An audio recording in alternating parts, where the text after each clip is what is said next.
తిరుమల శ్రీవారిని సుప్రీంకోర్టు ప్రధాన న్యాయమూర్తి జస్టిస్ సంజీవ్ ఖన్నా దర్శించుకున్నారు. ఇక జస్టిస్ సంజీవ్ ఖన్నాకు ఆలయ మహద్వారం వద్ద టీటీడీ ఈవో శ్యామలారావు, అదనపు ఈవో వెంకయ్య చౌదరి ఘన స్వాగతం పలికారు. ఈ సందర్భంగా అర్చకులు మేళతాళాల మధ్య వేద మంత్రాల నడుమ సుప్రీంకోర్టు ప్రధాన న్యాయమూర్తికి సాంప్రదాయబద్ధంగా స్వాగతం తెలియజేశారు. ఇక స్వామివారి దర్శనం అనంతరం అర్చకులు శేషపత్రం కప్పి వేద ఆశీర్వచనాలు అందజేశారు. తీర్థ ప్రసాదం మరియు స్వామివారి చిత్రపటాన్ని ఈ సందర్భంగా ఆయనకు అందజేశారు.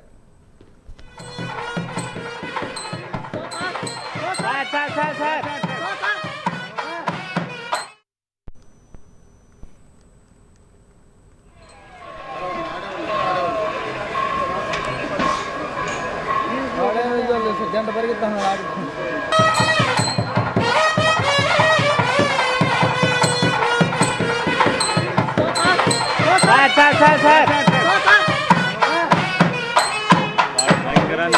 పరిగెత్తేదానికే సరిపోయింది ఆడ.